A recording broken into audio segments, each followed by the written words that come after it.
ਸਤਿ ਸ਼੍ਰੀ ਅਕਾਲ ਜੀ। Stories classic ਵਿੱਚ ਸਵਾਗਤ ਹੈ। ਦੋਸਤੋ, ਹਾਜ਼ਰ ਹੋਏ ਹਾਂ ਨਵੀਂ ਕਹਾਣੀ ਅਮੀਰ ਪੁੱਤ ਦਾ ਘਮੰਡ ਦੇ ਨਾਲ। ਉਮੀਦ ਕਰਦੇ ਹਾਂ ਤੁਹਾਨੂੰ ਇਹ ਕਹਾਣੀ ਬੇਹੱਦ ਪਸੰਦ ਆਵੇਗੀ। ਸ਼ੁਰੂ ਕਰਦੇ ਹਾਂ ਦੋਸਤੋ ਆਪਾਂ ਅੱਜ ਦੀ ਕਹਾਣੀ। ਇੱਕ 80 ਸਾਲ ਦੀ ਬੁੱਢੀ ਮਾਂ, ਜਿਸ ਦਾ ਨਾਮ ਪ੍ਰੀਤਮ ਕੌਰ ਸੀ। ਪ੍ਰੀਤਮ ਕੌਰ ਦੇ ਪਤੀ ਨੂੰ ਮਰਿਆ ਹੋਇਆ ਕਾਫੀ ਸਾਲ ਹੋ ਚੁੱਕੇ ਸਨ।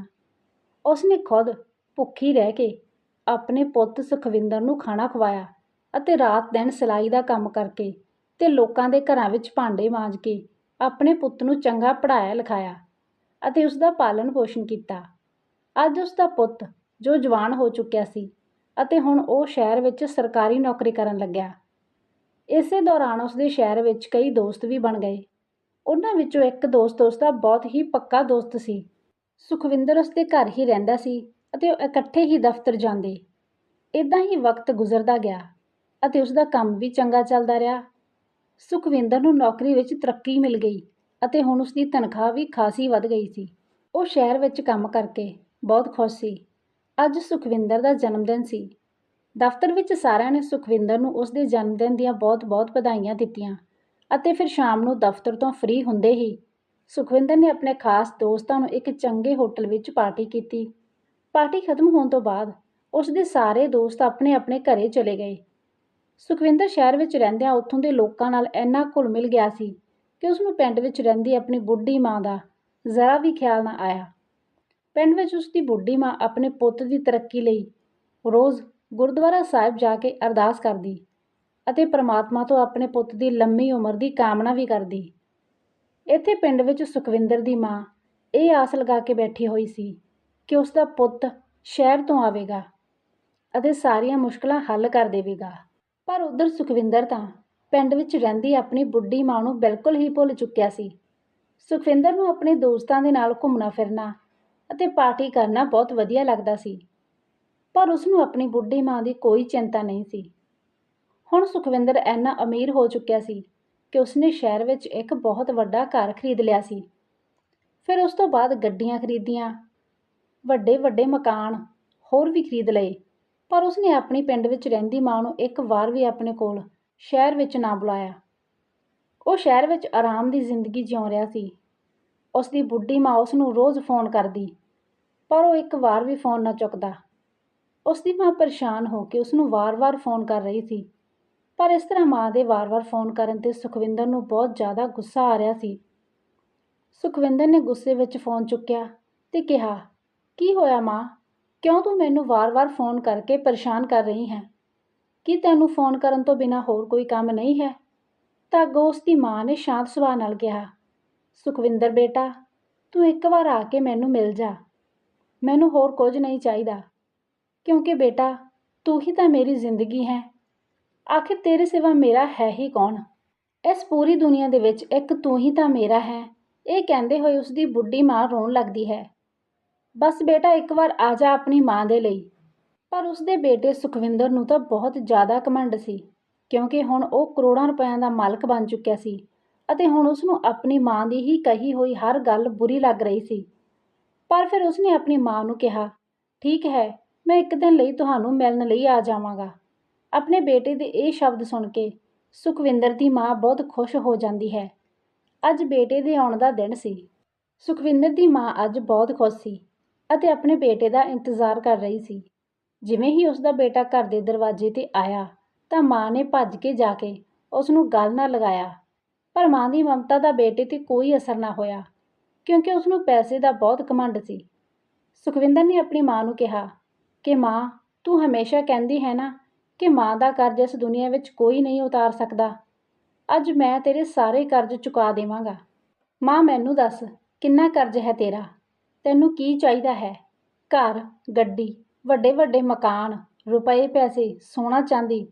ਦੱਸ ਮਾਂ, ਤੈਨੂੰ ਕੀ ਦੇਵਾਂ ਜਿਸ ਨਾਲ ਤੇਰਾ ਕਰਜ਼ ਉਤਰ ਜਾਵੇ ਅਤੇ ਤੂੰ ਮੈਨੂੰ ਕਦੇ ਵੀ ਅਜਿਹਾ ਨਾ ਆਖੇਂ ਕਿ ਮਾਂ ਦਾ ਕਰਜ਼ ਇਸ ਦੁਨੀਆ ਵਿੱਚ ਕੋਈ ਵੀ ਨਹੀਂ ਉਤਾਰ ਸਕਦਾ। ਤਾਂ ਉਸਦੀ ਮਾਂ ਨੇ ਬੜੇ ਹੀ ਪਿਆਰ ਨਾਲ ਉੱਤਰ ਦਿੱਤਾ, "ਬੇਟਾ, ਘਰ, ਗੱਡੀ, ਵੱਡੇ-ਵੱਡੇ ਮਕਾਨ ਅਤੇ ਸੋਨਾ ਚਾਂਦੀ ਨਾਲ ਤਾਂ ਮੇਰਾ ਕਰਜ਼ ਨਹੀਂ ਉਤਰੇਗਾ। ਜੇਕਰ ਤੂੰ ਮੇਰਾ ਕਰਜ਼ ਉਤਾਰਨਾ ਹੀ ਚਾਹੁੰਦਾ ਹੈ ਤਾਂ ਤੂੰ ਮੇਰਾ ਇੱਕ ਕੰਮ ਕਰ। ਮੈਂ ਤੈਨੂੰ ਅਜਿਹੇ 3 ਕੰਮ ਕਰਨ ਲਈ ਦੇਵਾਂਗੀ ਜੋ ਤੈਨੂੰ ਤਿੰਨੇ ਕੰਮ ਪੂਰੇ ਕਰਨੇ ਪੈਣਗੇ, ਅਤੇ ਜੇਕਰ ਤੂੰ ਇਹ ਤਿੰਨੇ ਕੰਮ ਪੂਰੇ ਕਰ ਦਿੱਤੇ ਤਾਂ ਮੈਂ ਸਮਝਾਂਗੀ ਕਿ ਤੂੰ ਮੇਰਾ ਕਰਜ਼ ਉਤਾਰ ਦਿੱਤਾ ਹੈ। ਤਾਂ ਅੱਗੋਂ ਸੁਖਵਿੰਦਰ ਨੇ ਘਮੰਡ ਵਿੱਚ ਕਿਹਾ, ਮਾਂ 3 ਕੰਮ ਤਾਂ ਕੀ, ਤੂੰ ਮੈਨੂੰ ਚਾਹੇ 50 ਕੰਮ ਦੇ, ਮੈਂ ਤੈਨੂੰ ਸਾਰੇ ਕੰਮ ਪੂਰੇ ਕਰਕੇ ਦਿਖਾਵਾਂਗਾ।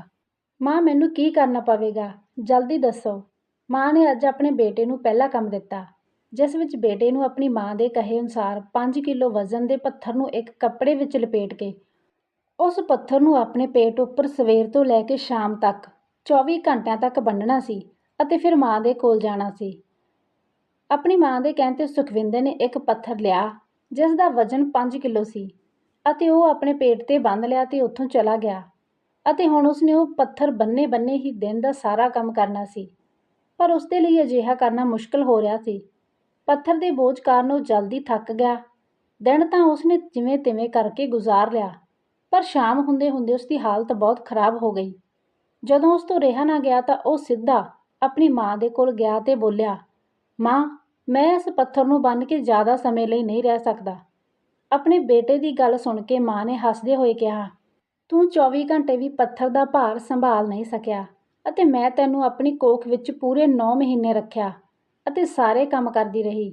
ਇਸ ਦੇ ਬਾਅਦ ਵੀ ਮੈਨੂੰ ਥੋੜ੍ਹੀ ਜਿਹੀ ਵੀ ਥਕਾਨ ਮਹਿਸੂਸ ਨਹੀਂ ਹੋਈ ਅਤੇ ਤੂੰ ਮਾਂ ਦੇ ਕਰਜ਼ ਦੀ ਤੁਲਨਾ ਤੇਰੇ ਕਮਾਏ ਹੋਏ ਪੈਸਿਆਂ ਨਾਲ ਕਰ ਰਿਹਾ ਸੀ।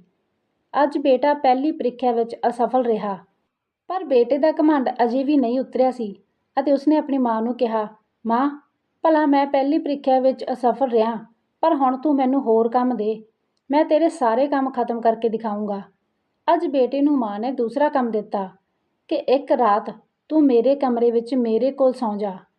ਜੇਕਰ ਤੂੰ ਇੱਕ ਰਾਤ ਮੇਰੇ ਕੋਲ ਸੌਂ ਜਾਵੇਂਗਾ ਤਾਂ ਮੈਂ ਸਮਝੂੰਗੀ ਕਿ ਤੂੰ ਮੇਰਾ ਕਰਜ਼ ਉਤਾਰ ਦਿੱਤਾ। ਤਾਂ ਬੇਟੇ ਨੇ ਸੋਚਿਆ ਕਿ ਇੱਕ ਰਾਤ ਦੀ ਤਾਂ ਗੱਲ ਹੈ, ਮੈਂ ਮਾਂ ਕੋਲ ਸੌਂ ਜਾਂਦਾ ਹਾਂ।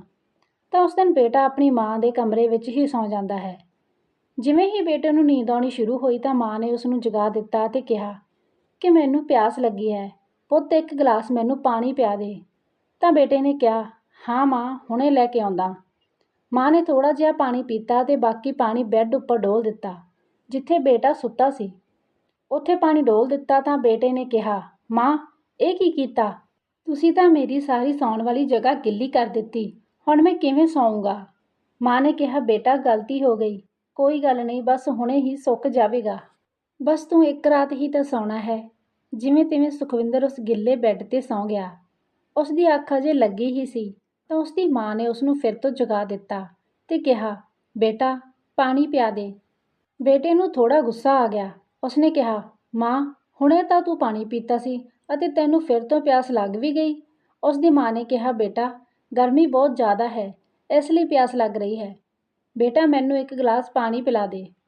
ਬੇਟੇ ਨੇ ਮੂੰਹ ਜਿਹਾ ਬਣਾਇਆ ਅਤੇ ਪਾਣੀ ਲੈਣ ਲਈ ਚਲਾ ਗਿਆ ਅਤੇ ਮਾਂ ਨੇ ਥੋੜ੍ਹਾ ਜਿਹਾ ਪਾਣੀ ਪੀਤਾ ਅਤੇ ਫਿਰ ਤੋਂ ਬਾਕੀ ਬਚਿਆ ਪਾਣੀ ਉਸਨੇ ਬੈੱਡ 'ਤੇ ਡੋਲ ਦਿੱਤਾ। ਹੁਣ ਬੇਟੇ ਦਾ ਗੁੱਸਾ 7ਵੇਂ ਅਸਮਾਨ 'ਤੇ ਹੋ ਗਿਆ ਅਤੇ ਉਸਨੇ ਆਪਣੀ ਮਾਂ ਨੂੰ ਕਈ ਅਪਸ਼ਬਦ ਵੀ ਬੋਲੇ। ਮਾਂ, ਤੂੰ ਪਾਗਲ ਹੋ ਗਈ ਹੈ? ਤੂੰ ਮੇਰੇ ਸੌਣ ਦੀ ਜਗ੍ਹਾ 'ਤੇ ਪਾਣੀ ਸੁੱਟ ਦਿੱਤਾ। ਤੂੰ ਵਾਰ-ਵਾਰ ਮੇਰਾ ਬਿਸਤਰ ਕਿਉਂ ਖਰਾਬ ਕਰ ਰਹੀ ਹੈ? ਪਰ ਮਾਂ ਕੁਝ ਨਾ ਬੋਲੀ ਤੇ ਉਸਨੂੰ ਸ਼ਾਂਤ ਸੁਭਾਅ ਵਿੱਚ ਕਿਹਾ, ਬੁੱਢੀ ਹੋ ਗਈ ਹਾਂ ਨਾ ਬੇਟਾ, ਗਲਤੀ ਹੋ ਗਈ, ਕੋਈ ਗੱਲ ਨਹੀਂ, ਇੱਕ ਰਾਤ ਦੀ ਤਾਂ ਗੱਲ ਹੈ, ਸੌਂ ਜਾ, ਹੁਣੇ ਥੋੜ੍ਹੀ ਦੇਰ ਵਿੱਚ ਸੁੱਕ ਜਾਵੇਗਾ। ਕਾਫੀ ਦੇਰ ਤੱਕ ਉਸਨੂੰ ਨੀਂਦ ਨਾ ਆਈ, ਪਰ 1 ਘੰਟੇ ਬਾਅਦ ਬੇਟੇ ਦੀ ਅੱਖ ਨੀਂਦ ਨਾਲ ਭਾਰੀ ਜਿਹੀ ਹੋਣ ਹੀ ਲੱਗੀ ਸੀ ਤਾਂ ਮਾਂ ਨੇ ਫਿਰ ਤੋਂ ਆਪਣੇ ਬੇਟੇ ਨੂੰ ਉਠਾ ਦਿੱਤਾ ਤੇ ਕਿਹਾ, ਬੇਟਾ, ਪਾਣੀ। ਮਾਂ ਨੇ ਅਜੇ ਇੰਨਾ ਹੀ ਕਿਹਾ ਸੀ ਕਿ ਬੇਟਾ ਭੜਕ ਉੱਠਿਆ ਅਤੇ ਬੋਲਿਆ, ਭਾੜ ਵਿੱਚ ਜਾਵੇ ਤੂੰ ਅਤੇ ਤੇਰਾ ਕਰਜ਼ਾ, ਮੈਂ ਜਾ ਰਿਹਾ ਹਾਂ ਆਪਣੇ ਕਮਰੇ ਵਿੱਚ ਸੌਣ। ਇਹਨਾਂ ਸੁਣਦੇ ਹੀ ਮਾਂ ਨੇ ਆਪਣੇ ਬੇਟੇ ਦੀ ਗੱਲ 'ਤੇ ਜ਼ੋਰਦਾਰ ਥੱਪੜ ਮਾਰਿਆ ਅਤੇ ਕਿਹਾ, ਤੂੰ ਮੇਰਾ ਕਰਜ਼ਾ ਉਤਾਰਨ ਚੱਲਿਆ ਸੀ, ਇੱਕ ਰਾਤ ਮੇਰੇ ਕਮਰੇ ਵਿੱਚ ਸੌਂ ਗਿਆ ਅਤੇ 2 ਵਾਰ ਮੈਂ ਬਿਸਤਰਾ ਕੀ ਗਿੱਲਾ ਕਰ ਦਿੱਤਾ, ਤੂੰ ਇੱਥੋਂ ਭੱਜ ਰਿਹਾ ਹੈ। ਮੈਂ ਤਾਂ ਤੇਰਾ ਬਿਸਤਰਾ ਸਾਫ਼ ਪਾਣੀ ਨਾਲ ਗਿੱਲਾ ਕੀਤਾ ਸੀ, ਪਰ ਜਦੋਂ ਤੂੰ ਛੋਟਾ ਸੀ ਤਾਂ ਮੇਰਾ ਬਿਸਤਰਾ ਆਪਣੇ ਮਲ ਮੂਤਰ ਨਾਲ ਗਿੱਲਾ ਕਰਦਾ ਸੀ ਅਤੇ ਮੈਂ ਆਪ ਗਿੱਲੇ ਬਿਸਤਰੇ 'ਤੇ ਸੌਂਦੀ ਸੀ ਅਤੇ ਤੈਨੂੰ ਸੁੱਕੀ ਜਗ੍ਹਾ 'ਤੇ ਪਾਉਂਦੀ ਸੀ। ਮੈਂ ਸਾਰੀ ਰਾਤ ਤੇਰੀ ਗੰਦਗੀ ਵਿੱਚ ਸੌਂਦੀ ਸੀ ਅਤੇ ਫਿਰ ਵੀ ਮੇਰਾ ਪਿਆਰ ਤੇਰੇ ਨਾਲੋਂ ਘੱਟ ਨਹੀਂ ਹੋਇਆ। ਅੱਜ ਬੇਟਾ ਦੂਜੀ ਪ੍ਰੀਖਿਆ ਵਿੱਚ ਵੀ ਅਸਫਲ ਰਿਹਾ, ਪਰ ਬੇਟੇ ਦਾ ਘਮੰਡ ਅਜੇ ਵੀ ਨਹੀਂ ਉਤਰਿਆ ਸੀ। ਉਸਨੇ ਆਪਣੀ ਮਾਂ ਨੂੰ ਕਿਹਾ, ਮਾਂ, ਚਾਹੇ ਮੈਂ 2 ਪ੍ਰੀਖਿਆਵਾਂ ਵਿੱਚੋਂ ਅਸਫਲ ਰਿਹਾ ਹਾਂ, ਤੂੰ ਕੋਈ ਹੋਰ ਕੰਮ ਦੇ, ਮੈਂ ਤੇਰੇ ਸਾਰੇ ਕੰਮ ਖਤਮ ਕਰਕੇ ਦਿਖਾਊਂਗਾ। ਮਾਂ ਤਾਂ ਮਾਂ ਹੁੰਦੀ ਹੈ, ਅੱਜ ਬੇਟੇ ਦੀ ਤੀਸਰੀ ਪ੍ਰੀਖਿਆ ਸੀ। ਮਾਂ ਨੇ ਬੇਟੇ ਨੂੰ ਕਿਹਾ, ਮੈਂ ਤੈਨੂੰ ਇੱਕ ਸਵਾਲ ਕਈ ਵਾਰ ਕਰੂੰਗੀ ਅਤੇ ਤੂੰ ਉਸ ਦਾ ਜਵਾਬ ਦੇਣਾ ਹੋਵੇਗਾ, ਪਰ ਯਾਦ ਰੱਖਣਾ ਇੱਕ ਵਾਰ ਵੀ ਗੁੱਸਾ ਨਹੀਂ ਕਰਨਾ ਹੈ। ਤਾਂ ਬੇਟੇ ਨੇ ਕਿਹਾ, ਠੀਕ ਹੈ ਮਾਂ, ਮੈਂ ਗੁੱਸਾ ਨਹੀਂ ਕਰੂੰਗਾ। ਅਚਾਨਕ ਉਹਨਾਂ ਦੀ ਖਿੜਕੀ ਤੇ ਕਬੂਤਰ ਆ ਕੇ ਬੈਠ ਗਿਆ। ਮਾਂ ਨੇ ਆਪਣੇ ਬੇਟੇ ਨੂੰ ਕਬੂਤਰ ਵੱਲ ਇਸ਼ਾਰਾ ਕਰਦੇ ਹੋਏ ਕਿਹਾ, ਇਹ ਕੀ ਹੈ? ਤਾਂ ਬੇਟੇ ਨੇ ਕਿਹਾ, ਇਹ ਇੱਕ ਕਬੂਤਰ ਹੈ। ਫਿਰ ਮਾਂ ਨੇ ਆਪਣੇ ਬੇਟੇ ਤੋਂ ਦੂਸਰੀ ਵਾਰ ਫਿਰ ਤੋਂ ਇਹੀ ਸਵਾਲ ਪੁੱਛਿਆ ਕਿ ਇਹ ਕੀ ਹੈ? ਇੱਕ ਕਬੂਤਰ ਹੈ, ਮੈਂ ਹੁਣੇ ਤਾਂ ਤੁਹਾਨੂੰ ਕਿਹਾ ਹੈ। ਥੋੜ੍ਹੀ ਦੇਰ ਬਾਅਦ ਫਿਰ ਤੋਂ ਮੈਂ ਆਪਣੇ ਬੇਟੇ ਨੂੰ ਪੁੱਛਿਆ, ਇਹ ਕੀ ਹੈ? ਇਸ ਵਾਰ ਬੇਟਾ ਗੁੱਸੇ ਵਿੱਚ ਬੋਲਿਆ, ਇਹ ਇੱਕ ਕਬੂਤਰ ਹੈ, ਕਬੂਤਰ। ਥੋੜ੍ਹੀ ਦੇਰ ਬਾਅਦ ਫਿਰ ਤੋਂ ਮਾਂ ਨੇ ਚੌਥੀ ਵਾਰ ਬੇਟੇ ਨੂੰ ਕਿਹਾ, ਇਹ ਕੀ ਹੈ? ਫਿਰ ਬੇਟਾ ਆਪਣੀ ਮਾਂ ਦੇ ਉੱਪਰ ਗੁੱਸੇ ਵਿੱਚ ਚੀਕਿਆ ਅਤੇ ਆਪਣੀ ਮਾਂ ਨੂੰ ਕਿਹਾ, ਮੈਂ ਕਿੰਨੀ ਵਾਰ ਦੱਸ ਚੁੱਕਿਆ ਹਾਂ ਕਿ ਇਹ ਇੱਕ ਕਬੂਤਰ ਹੈ। ਫਿਰ ਤੂੰ ਮਾਂ ਮੇਰੇ ਤੋਂ ਵਾਰ-ਵਾਰ ਇਹੀ ਸਵਾਲ ਕਿਉਂ ਕਰ ਰਹੀ ਹੈ?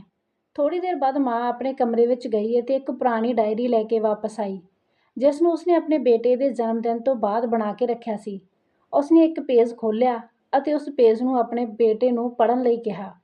ਉਸ ਵਿੱਚ ਲਿਖਿਆ ਸੀ, ਅੱਜ ਮੈਂ ਸੋਫੇ 'ਤੇ ਬੈਠੀ ਸੀ ਅਤੇ 3 ਸਾਲ ਦਾ ਮੇਰਾ ਬੇਟਾ ਵੀ ਮੇਰੇ ਨਾਲ ਸੋਫੇ 'ਤੇ ਬੈਠਾ ਸੀ। ਇੱਕ ਕਬੂਤਰ ਖਿੜਕੀ 'ਤੇ ਆ ਕੇ ਬੈਠ ਗਿਆ ਸੀ।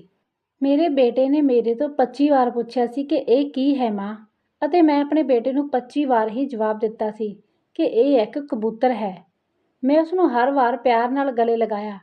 ਮੈਨੂੰ ਮੇਰੇ ਬੇਟੇ ਨੇ 25 ਵਾਰ ਇਹ ਸਵਾਲ ਪੁੱਛਿਆ ਅਤੇ ਮੈਂ 25 ਵਾਰ ਹੀ ਖੁਸ਼ੀ-ਖੁਸ਼ੀ ਜਵਾਬ ਦਿੱਤਾ। ਮੈਨੂੰ ਬਿਲਕੁਲ ਵੀ ਗੁੱਸਾ ਨਹੀਂ ਆਇਆ ਸੀ। ਤੇ ਅੱਜ ਸਿਰਫ ਮੈਂ ਬੇਟੇ ਤੋਂ 4 ਵਾਰ ਹੀ ਸਵਾਲ ਪੁੱਛਿਆ ਤਾਂ ਬੇਟੇ ਨੂੰ ਇੰਨਾ ਗੁੱਸਾ ਆਇਆ।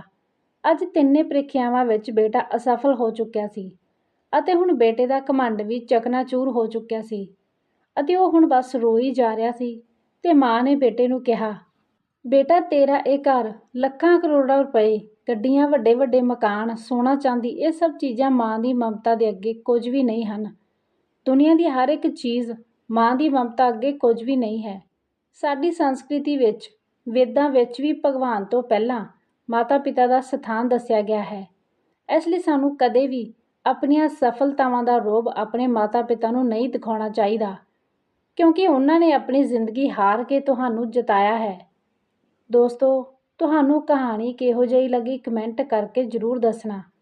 ਜੇ ਵਧੀਆ ਲੱਗੀ ਤਾਂ ਲਾਈਕ ਸ਼ੇਅਰ ਵੀ ਕਰਨਾ ਅਤੇ ਚੈਨਲ ਨੂੰ ਵੀ ਸਬਸਕ੍ਰਾਈਬ ਕਰ ਲੈਣਾ। ਧੰਨਵਾਦ ਜੀ।